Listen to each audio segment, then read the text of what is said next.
नमस्कार दोस्तों, विधि law classes में आप सभी का स्वागत है। मैं अवनीश परासर आप लोगों को बीएनएसएस यानी भारतीय नागरिक सुरक्षा संहिता की क्लास को कंटिन्यू कर रहा हूं। मैंने जैसा कि पिछली क्लास में चैप्टर 2 हमारा कहां से कहा था, हमारा चैप्टर 2 सेक्शन 6 से लेकर 20 तक की बात करता है। जो ये चैप्टर है ये कॉन्स्टिट्यूशन ऑफ क्रिमिनल कोर्ट्स यानी कि दंड न्यायालयों की स्थापना की बात करता है और ऑफिसेस की बात करता है। हमने पिछली कक्षा में धारा 6 से लेकर 17 तक कंप्लीट किया था, जिसमें हमने कोर्ट्स के बारे में पढ़ लिया है। अगर आप लोगों को ये वीडियो अच्छे लग रहे हों, जैसा कि मैं देख रहा हूँ व्यूज तो मुझे मिल रहे हैं, लेकिन आप लोग इसको और अधिक शेयर नहीं कर रहे हैं, तो पहले आप अकेले चुपचाप देखना बंद करें वीडियो को। आप अकेले चुपचाप देख रहे हैं, आप इसको कई लोगों को बताइए, क्योंकि ये क्लासेस जो मिल रही हैं अभी तो एकदम निःशुल्क है, इसमें कोई चार्जेस नहीं है। अगर आप लोग का प्यार ऐसे ही बना रहा तो ये पूरी एपीओ की क्लास मैं फ्री चलाऊंगा, 1 रुपए का भी उसमें चार्ज नहीं लूंगा। और ये मेरा वादा है, प्रॉमिस है, अगर चीजें अच्छी रही, व्यूज अच्छे गए, सब्सक्राइबर बढ़ते गए, तो मैं इसको और तेजी से और एपीओ पेपर प्रीलिम्स पेपर होने से 15 दिन पहले ही अपने कोर्स को कंप्लीट करा के मैं मानूंगा। तो आइए हम शुरू करते हैं। सबसे पहले हम बात करेंगे चैप्टर 2 में, हम जब सेक्शन अब बचा हमारा क्या 18, 19, 20 3 धाराएं बची हैं, तो सबसे पहले हम 18 की बात करेंगे। सेक्शन 18 कहता है पब्लिक प्रोसिक्यूटर, लोक अभियोजक। लोक अभियोजक जो आज मैं बताने जा रहा हूं, इतनी आसान भाषा में आप बेयर एक्ट में भी आपको नहीं मिलेगा। बस आप मेरी चीजों को समझिए, जो मैं कह रहा हूं उसको सुनिए, आपको लोक अभियोजक एकदम आसान लगेगा। जो कि कठिन लगता है ना, रटना पड़ता है हर चीज, बिल्कुल नहीं रटना पड़ेगा। आइए, लोक अभियोजक पहले तो समझिए लोक अभियोजक होता क्या है, ये बेयर एक्ट में नहीं है। लोक अभियोजक का मतलब होता है कि एक पब्लिक प्रोसिक्यूटर जो किसी क्रिमिनल मामलों के ट्रायल्स में, विचारण में, अपील में सरकार की तरफ से अपना पक्ष रखता है, स्टेट की तरफ से अपना पक्ष रखता है, वो होता है लोक अभियोजक। जैसे पैरवी की जाती है, जैसे सिविल मामलों में जब पैरवी होती है तो वादी पक्ष भी अपना वकील ले जाता है और प्रतिवादी पक्ष भी अपना वकील ले जाता है पैरवी करने के लिए कोर्ट में, ठीक है। लेकिन जो क्रिमिनल मामले होते हैं तो ये माना जाता है क्रिमिनल मामले में एक पक्ष तो अपराधी होता है जिसने ऑफेंस किया है, दूसरा पक्ष स्टेट होता है, क्योंकि ऑफेंस हमेशा स्टेट के अगेंस्ट माना जाता है, ना कि पीड़ित व्यक्ति के विरुद्ध। इसलिए स्टेट की तरफ से जो भी वहां पे जाके मैटर्स को रखेगा, चाहे वो अपील में हो चाहे ट्रायल में हो, ठीक है, तो वो कौन करेगा, पब्लिक प्रोसिक्यूटर करता है। अब आते हैं हम पब्लिक प्रोसिक्यूटर पर। पब्लिक प्रोसिक्यूटर से संबंधित प्रावधान सेक्शन 18 में दिया गया है। सेक्शन 18 कहता है, 2 बात याद रखना। देखिए, ये हम डिवाइड कर रहे हैं अपने लिए, बेयर एक्ट में ऐसे कुछ नहीं डिवाइड किया गया, ये याद करने के लिए ताकि आपको आसानी से याद हो। सबसे पहले हाई कोर्ट के संचालन के लिए, हाई कोर्ट के जो हाई कोर्ट है जिस स्टेट का, उस हाई कोर्ट में मामले जो भी आ रहे हैं उसका संचालन करने के लिए हम देखेंगे। और दूसरा डिस्ट्रिक्ट कोर्ट में, डिस्ट्रिक्ट में जो भी कोर्ट है, चाहे वो जेएम फर्स्ट हो चाहे जेएम सेकंड हो, सीजीएम का हो, कोर्ट ऑफ सेशंस हो, इन सभी जगहों पे जो अभियोजन होगा उसका संचालन कौन करेगा, अभियोजन अधिकारी करेगा। और हाई कोर्ट के लिए भी अभियोजन अधिकारी करेगा। लेकिन हम इन दोनों को अलग अलग क्यों कर रहे हैं, ताकि चीजें याद रहें। जैसे हाई कोर्ट का संचालन करने के लिए अपॉइंटमेंट कौन करेगा, पहला प्रश्न यही बनता है कि लोक अभियोजक का अपॉइंटमेंट कौन करेगा। तो मैं एक नॉर्मल बात बताता हूं, स्टेट गवर्नमेंट भी करता है और सेंट्रल गवर्नमेंट भी करता है, ठीक है, दोनों गवर्नमेंट कर सकती है। लेकिन हम हाई कोर्ट की विशेष बात करें तो हाई कोर्ट में अपॉइंटमेंट कौन करेगा, 18 को लिखा है, स्टेट गवर्नमेंट भी करेगी, सेंट्रल गवर्नमेंट भी करेगी, लेकिन हाई कोर्ट से परामर्श लेने के बाद, हाई कोर्ट से परामर्श लेने के बाद। तो हम एक लाइन में समझे, हाई कोर्ट के मामलों का संचालन करने के लिए लोक अभियोजक की नियुक्ति राज्य सरकार भी कर सकता है, केंद्र सरकार भी कर सकता है, लेकिन with the consultation of high court की परामर्श से ही वो नियुक्त होगा। दूसरी बात, एक परंतु दिया गया है, हमारा एक यूनियन टेरिटरी है दिल्ली, ठीक है। दिल्ली में अगर किसी लोक अभियोजक को नियुक्त करना है तो वहां पे स्टेट गवर्नमेंट को कोई पावर नहीं दी गई है। वहां पे कौन अपॉइंट करेगा? वहां पे अपॉइंट करेगा central government with the consultation of Delhi high court. Delhi high court के परामर्श से सेंट्रल गवर्नमेंट दिल्ली जो यूनियन टेरिटरी है उसके लिए लोक अभियोजक की नियुक्ति कर सकता है। इतनी बात समझ में आई। अब हम आते हैं डिस्ट्रिक्ट के संचालन में। डिस्ट्रिक्ट के संचालन में जो उपधारा 2 है वो कहता है सेंट्रल गवर्नमेंट भी नियुक्त कर सकता है और स्टेट गवर्नमेंट भी नियुक्त कर सकता है। यहाँ पे किसी की परामर्श की आवश्यकता नहीं है। डिस्ट्रिक्ट कोर्ट में आवश्यक नहीं है, लेकिन हाई कोर्ट के लिए हाई कोर्ट का ही परामर्श लेना आवश्यक है। ये दोनों कंफ्यूजन दूर हुआ। तो हमारे 1 हो गया, 2 हो गया, 3। अब हम आते हैं प्रोसीजर ऑफ अपॉइंटमेंट। ये भी कहीं नहीं लिखा है बेयर एक्ट में, प्रोसीजर ऑफ अपॉइंटमेंट। ये मैं आपको ताकि आसानी से याद हो सके इसलिए ये सारी चीजें लिख के लाया हूं। प्रोसीजर कैसे अपॉइंट होगा कोई लोक अभियोजक, तो हमें 2 बात याद रखनी है। कैसे अपॉइंट होगा, 2 बातें याद रखनी है। एक याद रखना है नामों का पैनल। एक नामों का पैनल बनाया जाएगा कि इन व्यक्तियों को नामों का पैनल तैयार करके भेजा जाएगा स्टेट गवर्नमेंट को कि भाई आप इनमें से किसी को भी लोक अभियोजक नियुक्त कर सकते हो। ठीक है, जैसे 10 लोगों को नाम एक जगह पे लिख दिया, कहा इनमें से आप लोक अभियोजक नियुक्त कर सकते हो। तो ये हो गया नामों का पैनल। और दूसरा है कैडर ऑफ प्रोसिक्यूशन। ठीक है, इन 2 ही तरीकों से क्या होता है, पब्लिक प्रोसिक्यूटर की नियुक्ति होती है। तो सबसे पहले आते हैं नामों के पैनल पर। नामों के पैनल को 18 के सब क्लॉज 4 और 5 में बताया गया है। देखिए 18 के सब क्लॉज 4 एंड 5 में जो क्वेश्चन आता है एपीओ में या पीसीएस में, वो ये नहीं आता है कि किस सब क्लॉज में दिया गया है। जो क्वेश्चन आता है वो ये आता है कि नामों का पैनल कौन तैयार करेगा। तो नामों का पैनल तैयार करेगा डीएम। कौन तैयार करेगा? डिस्ट्रिक्ट मजिस्ट्रेट नामों का पैनल तैयार करेगा। किसकी परामर्श से? कोर्ट ऑफ सेशन, सेशन न्यायाधीश के परामर्श से डीएम नामों का पैनल तैयार करेगा। और उपधारा 5 कहती है कि इन्हीं नामों के पैनल में से ही लोक अभियोजक को नियुक्त किया जाएगा। और नियुक्त कौन करेगा? State government. ठीक है, और सेंट्रल गवर्नमेंट। अब आते हैं दूसरा, कैडर ऑफ प्रोसिक्यूशन। अगर ये बात भले दी गई है, ठीक है, नामों का पैनल भी है, सब कुछ है, डीएम ने तैयार किया है, लेकिन कैडर ऑफ प्रोसिक्यूशन में इन सभी बातों के होते हुए भी हम इस कैडर में से भी हम किसी को लोक अभियोजक नियुक्त कर सकते हैं। इतनी बात समझ में आ गई। अब हम आते हैं इनकी एलिजिबिलिटी, योग्यता क्या होती है। एक पब्लिक प्रोसिक्यूटर को नियुक्त होने के लिए सबसे जरूरी योग्यता क्या है? तो योग्यता के बारे में 2 धारा इंपॉर्टेंट है, वो है 8 की उपधारा 7 और 8 की उपधारा 8। एलिजिबिलिटी 2 बातें हैं। एक है पब्लिक प्रोसिक्यूटर, पीपी मतलब है पब्लिक प्रोसिक्यूटर, लोक अभियोजक। लोक अभियोजक को नियुक्त होने के लिए 7 साल का एक्सपीरियंस होना चाहिए। कोई भी व्यक्ति जिसका विधि व्यवसाय में 7 वर्ष का एक्सपीरियंस है वो लोक अभियोजक नियुक्त हो सकता है। और स्पेशल पब्लिक प्रोसिक्यूटर, एसपीपी मतलब स्पेशल यानी विशेष लोक अभियोजक वही नियुक्त होगा जिसके पास 10 ईयर का एक्सपीरियंस होगा। इतनी बात मेरी समझ में? 7 ईयर और 10 ईयर का एक्सपीरियंस। पब्लिक प्रोसिक्यूटर में मात्र 7 साल का और स्पेशल पब्लिक प्रोसिक्यूटर में 10 साल का एक्सपीरियंस की जरूरत होती है। अब ये हमारा पब्लिक प्रोसिक्यूटर वाला जो सेक्शन 18 था वो कंप्लीट हो गया। इसके बाद आता है असिस्टेंट पब्लिक प्रोसिक्यूटर। ये उसी की बात कर रहा है जिसके लिए हम लोग आज तैयारी करने के लिए इस मंच पर इकट्ठा हुए हैं। आप जिस चीज की तैयारी कर रहे हैं और मेरा ये पूरा प्रयास रहेगा कि आप इसमें सफल भी हो और मेरे इस बैच से ज्यादा बच्चे निकल के आए जो मेरे द्वारा पढ़ाए गए इस एपीओ के बैच से निकल के गए हों, ताकि इस जगह पर इस जो यूट्यूब का जो प्लेटफॉर्म है उसका सदुपयोग हो सके। आगे आते हैं तो असिस्टेंट पब्लिक प्रोसिक्यूटर की बात करते हैं।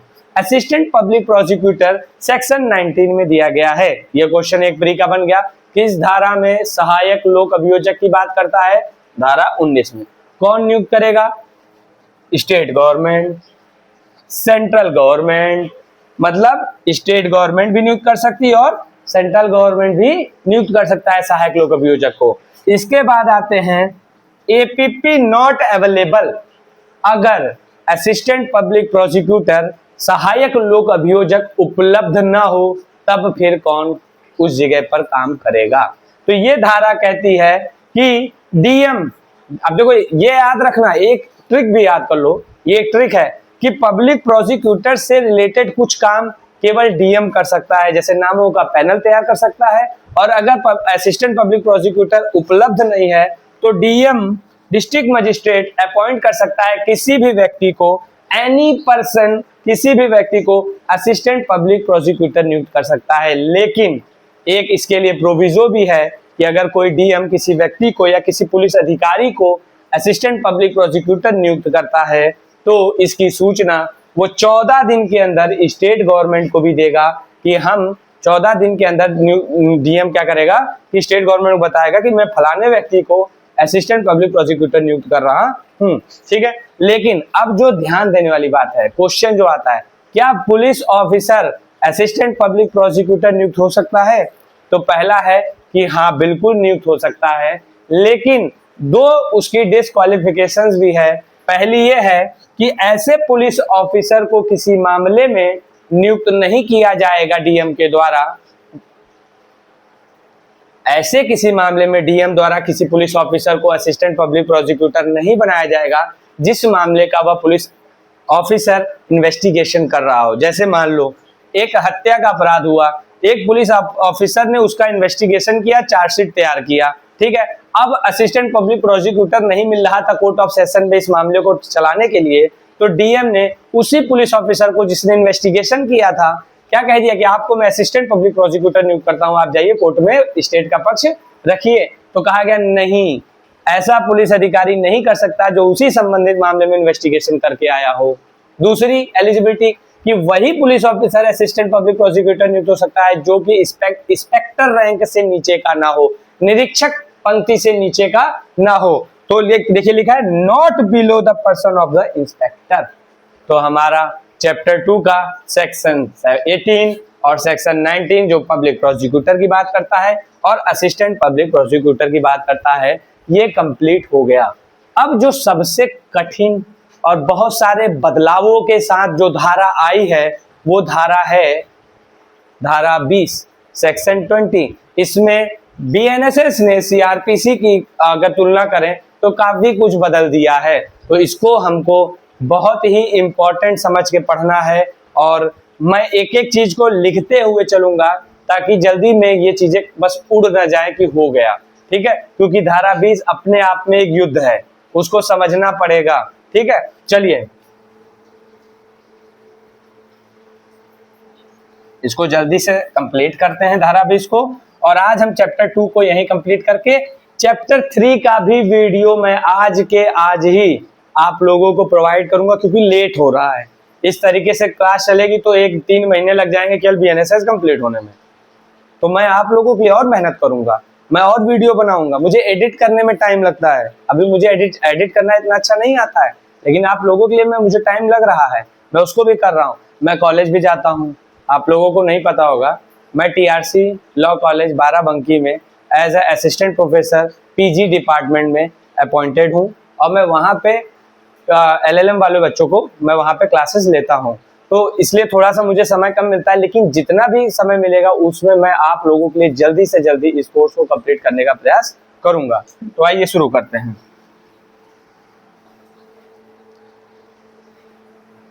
सेक्शन 20 कहता है डायरेक्टरेट ऑफ प्रोसिक्यूटर।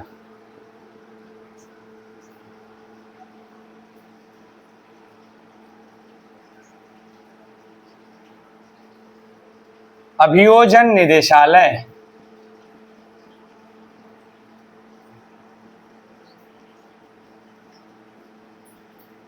अभियोजन निदेशालय सेक्शन 20।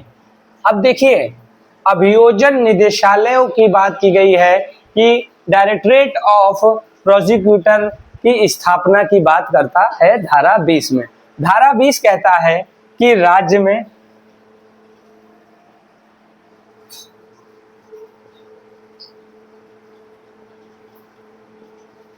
स्टेट में और एवरी डिस्ट्रिक्ट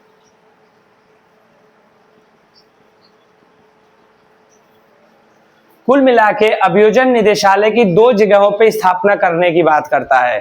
पहला कहता है कि हर राज्य में एक अभियोजन निदेशालय होगा। हर राज्य में क्या होगा? एक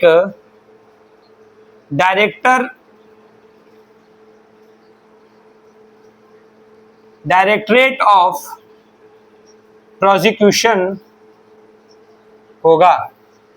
अभियोजन निदेशालय, एक अभियोजन निदेशालय होगा।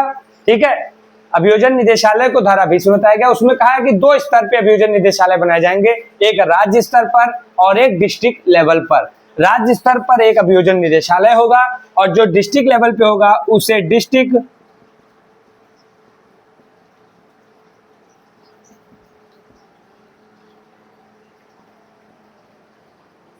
Prosecution, district directorate of prosecution यानी कि डीडीपी, इसको शॉर्ट फॉर्म में याद करेंगे। डीडीपी होगा और एक डीपी होगा।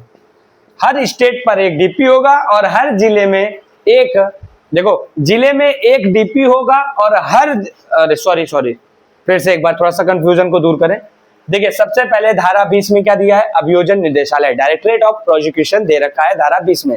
धारा 20 कहता है कि अभियोजन निदेशालय 2 स्तर पे बनेंगे, एक स्टेट लेवल पे और एक हर जो डिस्ट्रिक्ट लेवल पे। स्टेट लेवल पे एक डायरेक्टर ऑफ प्रोसिक्यूटर होगा यानी डीपी होगा और डिस्ट्रिक्ट लेवल पे डिस्ट्रिक्ट डायरेक्टरेट ऑफ प्रोसिक्यूशन होगा। इतनी बात तो पिछले वाले में भी थी, सीआरपीसी में भी थी। अब जो चीजें नहीं जोड़ी गई हैं वो भी तो आपको बताते चले। वो है ये कि इनकी संरचना क्या होगी, कंपोजिशन।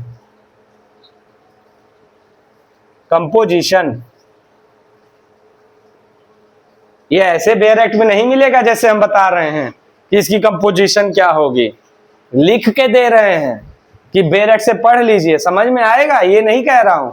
लेकिन इस तरीके से नहीं मिलेगा आपको कुछ भी आसानी से समझ में आ जाए, ऐसा कुछ नहीं मिलेगा। अगर मेरी चीजें अच्छी लग रही हैं तो बहुत अच्छी बात है, अगर समझ में आ रहा है तो शेयर मारो फटाक से, सबको समझाओ। ठीक है, हाँ चलो। इसकी संरचना कैसे, किन किन लोगों से मिलकर ये डीपी बनेगा या किन किन लोगों से बनके डिस्ट्रिक्ट डायरेक्टरेट ऑफ प्रोसिक्यूशन बनेगा। तो सबसे पहली बात करता है कि इसकी संरचना एक अभियोजन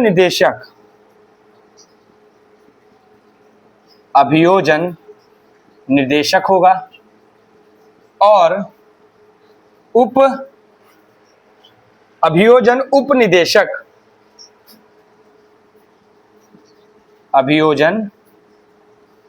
उप निदेशक। बात समझो, एक डायरेक्टर ऑफ प्रोसिक्यूटर होगा। डायरेक्टर और डायरेक्टरेट ऑफ प्रोसिक्यूशन में अंतर है, ये ध्यान रखना। ठीक है, एक डायरेक्टर होगा और दूसरा उतने डिप्टी डायरेक्टर हो, नहीं डिप्टी लिखेंगे, एडिशनल डायरेक्टर, सॉरी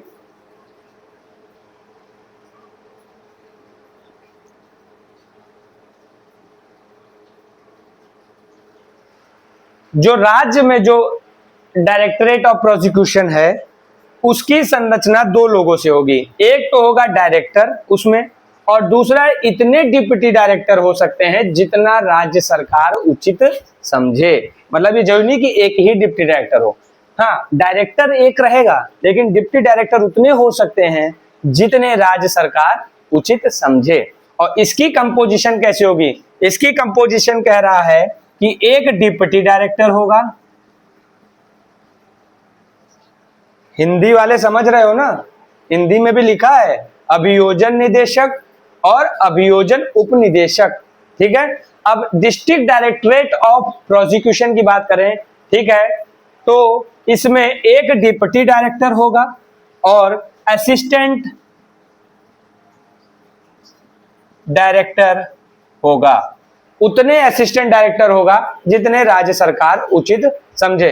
तो हमको एक बात मोटी मोटी समझ में ये आई कि अभियोजन निदेशालय में 3 प्रकार के लोग हैं। कौन कौन? एक डायरेक्टर, एक डिप्टी डायरेक्टर और एक असिस्टेंट डायरेक्टर। जो डायरेक्टर होता है और डिप्टी डायरेक्टर वो डीपी में मिलेंगे और जो डिप्टी डायरेक्टर के साथ असिस्टेंट की बात करते हैं तो वो डीडीपी में मिलेगा। डीडीपी डीपी समझ रहे हो ना? हाँ।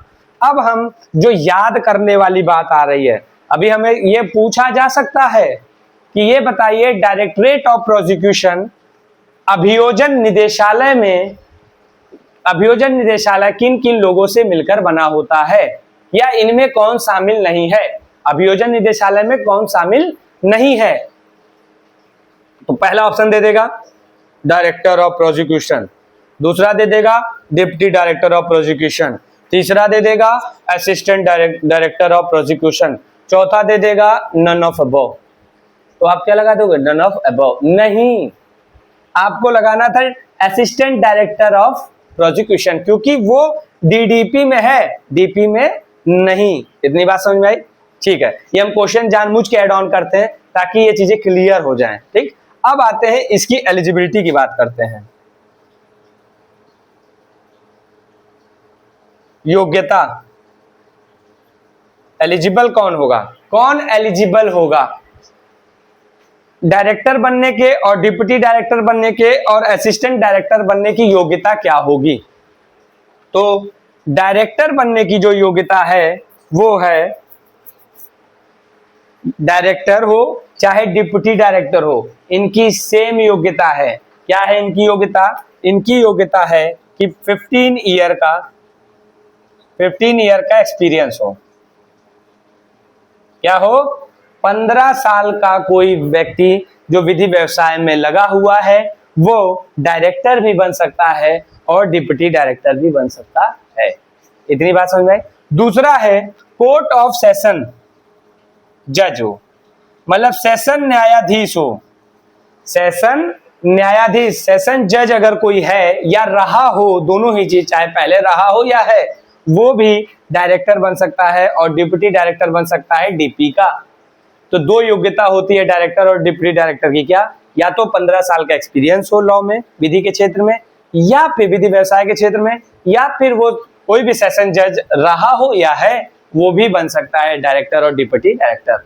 अब बात करते हैं असिस्टेंट डायरेक्टर की, क्योंकि देखो यहाँ पे भी डिप्टी आ रहा है ना, लेकिन डिप्टी की एलिजिबिलिटी यही बता दी, इसलिए हम इसकी नहीं बताएंगे। अब असिस्टेंट की हम योग्यता बताएं तो असिस्टेंट की जो योग्यता है ना, वो बताया गया है कि 7 साल का एक्सपीरियंस होना चाहिए। कितने साल का? 7 साल का एक्सपीरियंस होना चाहिए। और जेएम फर्स्ट क्लास जो होता है ना, judicial magistrate first class, judicial magistrate first class भी असिस्टेंट डायरेक्टर बन सकता है। तो इतनी बात एक लाइन में समझो, डायरेक्टर और डिप्टी डायरेक्टर कौन बन सकता है? जिसके पास 15 साल का एक्सपीरियंस हो या फिर सेशन जज है या रहा हो। असिस्टेंट डायरेक्टर कौन बन सकता है? जिसके पास 7 साल का एक्सपीरियंस हो और जेएम फर्स्ट हो या जेएम फर्स्ट रहा हो। यहां तक बात समझ में आई? हाँ। अब हम बात करते हैं कि ये जो पूरा अभियोजन निदेशालय है ना, ये अभियोजन निदेशालय गृह विभाग, होम मिनिस्ट्री के अंतर्गत काम करता है। इतनी बात याद रखना बस। ये इंपॉर्टेंट क्वेश्चन एपीओ में आता है कि किसके अंतर्गत रहते हुए अभियोजन निदेशालय काम करता है? तो होम मिनिस्ट्री के अंतर्गत काम करता है। और ये जो धारा है ना, वो 20 की 3 में दे रखा है, 20 की 3 में दे रखा है। यहां तक तो हर बार सवाल आता था पीछे, अगर हम सीआरपीसी की बात करते हैं। सीआरपीसी में 2 क्वेश्चन हमेशा, 3 तरह के क्वेश्चन आते थे इस सेक्शन से। पहला ये कि अभियोजन निदेशालय किस सेक्शन में है, दूसरा ये किस स्तर पे बनाए जाते हैं, जिला स्तर पे और राज्य स्तर पे, और तीसरा क्वेश्चन ये आता था कि किसके अधीन रहते थे। यहाँ तक की बात हो गई। अब जो एड ऑन वाली बातें बता रहे हैं वो समझो, जो याद करने वाली चीजें, जो इस बार उम्मीद है कि प्री में पूछा जा सकता है। ठीक है, तो इसको यहाँ पे रफ कर दें पहले।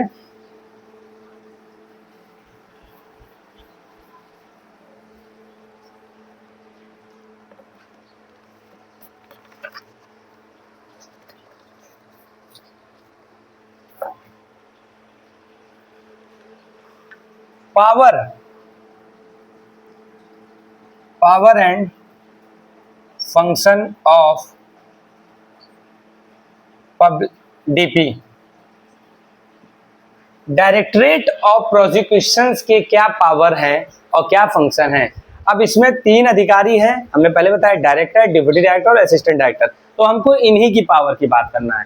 ये सब कि इनके पास किन मामलों के विचारण के संबंध में बात करने का है, शीघ्र निपटारा करने का जो इनका काम होता है। इनका मेन काम क्या होता है? मामले को शीघ्र निपटारा करना, जो मामले हैं उनका मॉनिटर करना, देखना कि कैसे मामले चल रहे हैं, ठीक है। तो लेकिन इसके संबंध में एक जो पॉइंट है जिससे इन तीनों को डिवाइड करते हैं, इन तीनों की पावर, किसकी किसकी पावर? पहला डायरेक्टर, निदेशक की, अभियोजन निदेशक, डायरेक्टर ऑफ प्रोसिक्यूशन, ठीक है। और दूसरा है डिप्टी डायरेक्टर, और तीसरा है असिस्टेंट डायरेक्टर। जो इसमें याद करने वाला है प्री के लिए वो मैं बता रहा हूं। देखो डायरेक्टर जो है ना वो ऐसे मामलों पर मॉनिटर करेगा, ऐसे मामलों को देखेगा जो मामले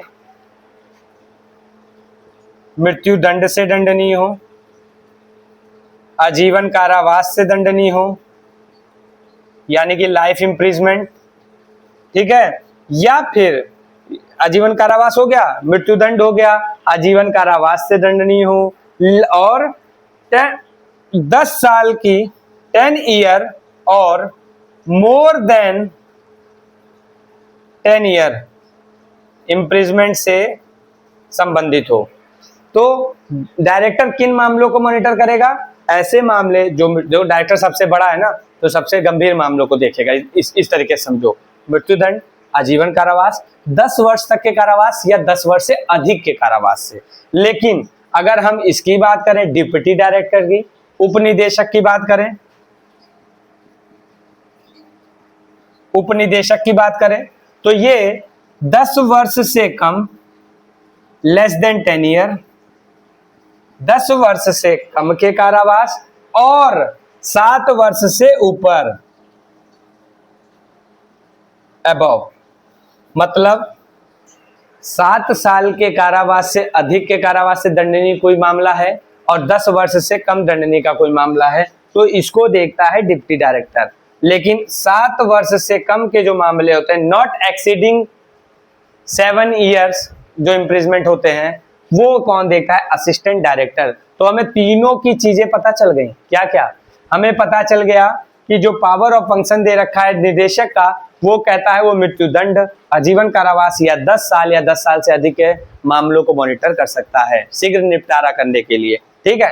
और डिप्टी डायरेक्टर 10 से नीचे लेकिन 7 से ऊपर के मामलों को देखेगा, और असिस्टेंट डायरेक्टर 7 से नीचे के सभी मामलों पे मॉनिटर करता है। ये हमारा जो है ये पूरी अभियोजन निदेशक हो गई कि निदेशालय से संबंधित प्रावधान धारा 20 में दिया गया है। अगर इसको भी हम याद करें तो ये उपधारा 7, ये उपधारा 8 और ये उपधारा 9 में दिया गया है। और एक बात और याद रखना है, एडवोकेट जनरल पे, क्योंकि वो भी राज्य का ही महाधिवक्ता कहा जाता है ना, तो एडवोकेट जनरल पे ये धारा लागू नहीं होगी। बस ये यहां पे खत्म हो गया। आपको अगर ये समझ में आ गया हो तो लाइक कर दो, है ना। तो अब हमने चैप्टर 2 कंप्लीट कर दिया है। चैप्टर 2 हमारा हो गया। तो अभी तक हमने चैप्टर 2 में एक क्विक रिवीजन कर लिया जाए कि बस रहने दें। अभी चैप्टर 2 में सेक्शन 6 to 20 पूरा कंप्लीट कर लिया, जिसमें सेक्शन जो 6 है वो बताता है क्लासेस ऑफ कोर्ट्स, ठीक है, दंड न्यायालय के वर्ग। और जो 7 है वो बताता है टेरिटोरियल डिविजन्स के बारे में, प्रादेशिक खंड के। मैं हिंदी में बोल रहा हूं, इंग्लिश में लिख रहा हूं, सुनते रहिए। प्रादेशिक खंड। 8वां बताता है कोर्ट ऑफ सेशन। 9 बताता है जुडिशियल मजिस्ट्रेट के कोर्ट की बात करता है, कोर्ट ऑफ जुडिशियल मजिस्ट्रेट। 10 बताता है CJM और एडिशनल CJM। इतनी बात समझ में आई। उसके बाद 11 बताता है कि स्पेशल जुडिशियल मजिस्ट्रेट की बात करता है, विशेष न्यायिक मजिस्ट्रेट की बात करता है। 12 कहता है लोकल जुरिस्डिक्शन, और 13 कहता है सबऑर्डिनेशन, अधीनस्थता की बात करता है। ये शॉर्ट फॉर्म में याद करने के लिए इसके बाद अब हम आते हैं कार्यपालक मजिस्ट्रेट। अब कार्यपालक मजिस्ट्रेट को हम यहाँ लिख रहे हैं सेक्शन 14 में, एग्जीक्यूटिव मजिस्ट्रेट, है ना। यहाँ क्यों लिख रहे हैं? क्योंकि यहाँ जुडिशियल मजिस्ट्रेट हो गया, इसी के सामने कार्यपालक मजिस्ट्रेट। अभी बताते हैं। अब हम ये वाली धारा छोड़ दो, एक लाइन से फिर बढ़ते तो हमारा क्या स्पेशल जुडिशियल मजिस्ट्रेट ना, इसलिए यहाँ पे 15 में दे रखा है स्पेशल एग्जीक्यूटिव मजिस्ट्रेट। फिर इसके बाद लोकल जुरिडिक्शन है 16 में, local jurisdiction of executive magistrate. फिर सबऑर्डिनेशन ऑफ जुडिशियल मजिस्ट्रेट है, यहाँ पे क्या हो जाए 17 में सबऑर्डिनेशन ऑफ एग्जीक्यूटिव मजिस्ट्रेट, इसलिए मैंने इसको इसके सामने लिखा ताकि याद करना आसान हो जाए। 18 में पब्लिक प्रोसिक्यूटर, 19 में असिस्टेंट पब्लिक प्रोसिक्यूटर, 20 में डायरेक्टरेट ऑफ प्रोसिक्यूशन। खत्म एक चैप्टर।